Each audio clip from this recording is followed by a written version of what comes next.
So hello everyone, हम देखने जा रहे हैं एक्सरसाइज 1.5 का क्वेश्चन नंबर 4। तो देखिए यहाँ पर क्या है। हमको दिया है इस क्वेश्चन में एक यूनिवर्सल सेट जिसमें हमारे पास 1 से लेकर 9 तक के ना यहाँ पर नंबर्स हैं, नेचुरल नंबर्स हैं। और उसके बाद हमको दिया है ए सेट के अंदर 2 4 6 8 इस तरह से एलिमेंट है। बी सेट दिया है 2 3 5 7 इस तरह से एलिमेंट है, 2 3 5 7 इस तरह से हमारे पास एलिमेंट है। ओके, तो हमसे यहाँ पर क्या करा, वेरीफाई करो कह रहा कि ए यूनियन बी का जो होल्ड कॉम्प्लीमेंट होता है वो equal to A dash intersection B dash होता है, यानी कि ए का कॉम्प्लीमेंट इंटरसेक्शन बी का कॉम्प्लीमेंट। अगर आप इसको थोड़ा अच्छे से देखते हैं इस सॉल्यूशन को जो हमने वेरीफाई करना है, तो ये आपका क्या है, डी मॉर्गन प्रिंसिपल है। ये आपका है डी मॉर्गन प्रिंसिपल। ओके, तो यहाँ पर जैसे मैंने इंट्रोडक्शन में कहा था आपको डी मॉर्गन प्रिंसिपल हम पीछे क्वेश्चन में वेरीफाई करेंगे, तो इस क्वेश्चन में उसको वेरीफाई करने वाले हैं। हम देखेंगे इसको लेफ्ट हैंड साइड और अलग से निकालेंगे राइट हैंड साइड, फिर देखेंगे दोनों इक्वल आ रहे नहीं आ रहे। अगर इक्वल आ रहे हैं यस, तो डी मॉर्गन प्रिंसिपल भी यहाँ पर एक हिसाब से वेरीफाई हो गया हमारा। ओके, तो इसको कैसे करेंगे देखिए। वेरीफाई के लिए हम क्या करेंगे, लेफ्ट हैंड साइड को अलग से सॉल्व करेंगे, राइट हैंड साइड को अलग से सॉल्व करेंगे। चलिए स्टार्ट करते हैं। आपका पहला क्वेश्चन, ए यूनियन बी का होल डैश इक्वल टू है ए डैश इंटरसेक्शन बी डैश, ये हमने प्रूव करना है। ठीक है, तो पहले लेते हैं लेफ्ट हैंड साइड। तो लेफ्ट हैंड साइड है ए यूनियन बी का होल डैश। देखते हैं अब क्या है। पहले तो देखिए ए यूनियन बी का क्या होगा, पहले देखते हैं A union B. A union B क्या आएगा, ए और बी का हम यूनियन निकाल लेंगे। तो ए और बी का हमारे पास यूनियन आ जाएगा, 2 ऑलरेडी है दोनों में, रिपीटेशन होगा नहीं, 3 भी है, 4 5 6 7 8, ये सारे के सारे एलिमेंट आ जाएंगे। 2 3 4 5 6 7 8 सारे के सारे एलिमेंट आ जाएंगे, रिपीटेशन इज नॉट अलाउड। फिर ए यूनियन बी का हम कर लेंगे डैश, तब आ जाएगा हमारे पास लेफ्ट हैंड साइड। तो डैश कैसे करेंगे, इस पूरे को यूनिवर्सल सेट में से हटा दो। तो 1 यूनिवर्सल सेट में है, 2 3 4 5 6 7 8 नहीं आएगा, क्या बचेगा, सिर्फ 9 बचेगा। ए यूनियन बी में हमारे पास क्या बचेगा, ए यूनियन बी के होल डैश में बचेगा 1 एंड 9। ये हमारे पास है लेफ्ट हैंड साइड। ओके, अब राइट हैंड साइड भी यही आंसर आना चाहिए, तब जाके वेरीफाई होगा। चलिए देखते हैं राइट हैंड साइड में हमसे क्या कर रहे हैं। देखिए राइट हैंड साइड में ए डैश इंटरसेक्शन बी डैश, इसको निकालो है। तो सबसे पहले ए डैश निकालते हैं, सबसे पहले हम निकालते हैं ए डैश।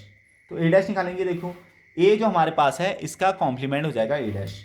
तो ए हमारे पास है 2 3, ए हमारे पास है 2 4 6 8 और यूनिवर्सल सेट था हमारे पास ये पूरा। तो यहाँ पर हम ए डैश को क्या लिखेंगे, देखिए 1, क्योंकि 2 तो दोनों में है, 3 4 को हटा देंगे, 5 6 को हटा देंगे, 7 8 को हटा देंगे, 9। ये हमारे पास बचेगा 1 3 5 7 9, यानी कि ये तो इवन थे ना, बस ऑड ही ऑड बचेंगे ए डैश में। ए डैश में हमारे पास ये बचा। फिर हमको चाहिए बी डैश, बी डैश को भी अलग से निकालते हैं।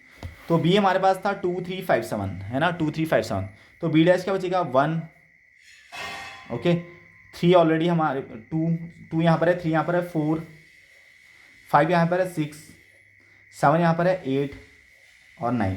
ये हमारे पास आया बी डैश। ठीक है, हमने उसका क्या निकाल दिया, कॉम्प्लीमेंट। अब हमसे पूछ रहा ए डैश इंटरसेक्शन बी डैश।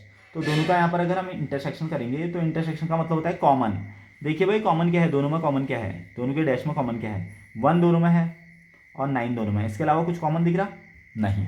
इसका मतलब ए यूनियन बी का जो होल डैश है वो क्या है आपके पास, ए डैश इंटरसेक्शन बी डैश के बराबर है। तो देखिए दोनों कैसे बराबर आ चुके हैं हमारे पास, है ना। तो left hand side equal to right hand side आ गया। तो डी मॉर्गन प्रिंसिपल का जो पहला थ्योरम था या फिर पहली प्रॉपर्टी थी वो भी इसके थ्रू वेरीफाई हो जाती है। सो स्टूडेंट, अब देखते हैं इसी क्वेश्चन का बी पार्ट यानी कि सेकंड पार्ट। देखिए क्या है, अगेन यूनिवर्सल सेट मैंने यहाँ पर लिख दिया, ए और बी जो हमको दिए हैं क्वेश्चन में वो भी लिख दिया है। हमने क्या वेरीफाई करना है, ए का complement, sorry A intersection B का कॉम्प्लीमेंट, ये कॉम्प्लीमेंट नहीं है, ये कॉमा है ऊपर का। ए और बी का इंटरसेक्शन करके कॉम्प्लीमेंट करना है, वो किसके बराबर आना चाहिए, ए डैश यूनियन बी डैश के बराबर। तो हम लेते हैं left hand side. Left hand side लेंगे तो सबसे पहले हमने ए इंटरसेक्शन बी का होल डैश निकालना है। पहले देखते हैं ए इंटरसेक्शन बी क्या है। ओके, तो देखिए इन दोनों का इंटरसेक्शन यानी कि इन दोनों का कॉमन क्या है, देखिए कॉमन क्या है 2 और कोई कॉमन नहीं है ना, एक ही एलिमेंट है ओनली 2। उसके बाद इसका हम करेंगे डैश, यानी कि इसको हम हटाएंगे यूनिवर्सल सेट में से। तो यूनिवर्सल सेट में से हटाएंगे तो हमारे पास बचेगा 1 3 4 5 6 7 8 9, यानी कि 2 को छोड़ के सबको लिख देंगे। ये हमारे पास हो जाएगा इसका कॉम्प्लीमेंट। ये हो गया हमारे पास लेफ्ट हैंड साइड। अब करते हैं right hand side. Okay, right hand side में हमारे पास देखिए, राइट हैंड साइड में हमारे पास है ए डैश यूनियन बी डैश। पहले निकालते हैं ए डैश, ए डैश क्या आ जाएगा, देखो इसको हटा लेते हैं ना। तो 2 4 6 8 को हटाएंगे तो बचेगा 1 3 5 7 9। ओके, फिर हमारे पास बी डैश निकाल लेते हैं। तो क्या बचेगा, 2 को हटाएंगे, 1 बचा, 2 3 हटा, 4 बचा, 5 यहाँ है, 6 बचा, 7 यहाँ है, 8 बचा और 9 बचा। ओके, चलिए अब हमको राइट हैंड साइड में हमको इन दोनों का यूनियन निकालना है, यूनियन। तो ए डैश यूनियन बी डैश क्या हो गया, देखो 1 2 किसी में भी नहीं है, 3 4 यूनियन मतलब ऑल, ठीक है, 5 6 7 8 9 खत्म। क्या ये और ये हमारे पास एग्जैक्टली सेम है, तो आंसर है यस, दोनों हमारे पास एग्जैक्टली सेम है। इसका मतलब डी मॉर्गन प्रिंसिपल का जो दूसरा थ्योरम था वो भी वेरीफाई हो चुका है। इस क्वेश्चन में इसने डी मॉर्गन प्रिंसिपल वेरीफाई करो नहीं कहा है, बस मैं आपको बता रहा हूँ कि जो पीछे हमने प्रॉपर्टीज पढ़ी थी वो भी इस क्वेश्चन से वेरीफाई हो जा रही हैं, बट इस बार हमको लेफ्ट हैंड साइड और राइट हैंड साइड को इक्वल निकाल के ही वेरीफाई कराना है, ठीक है। Thank you.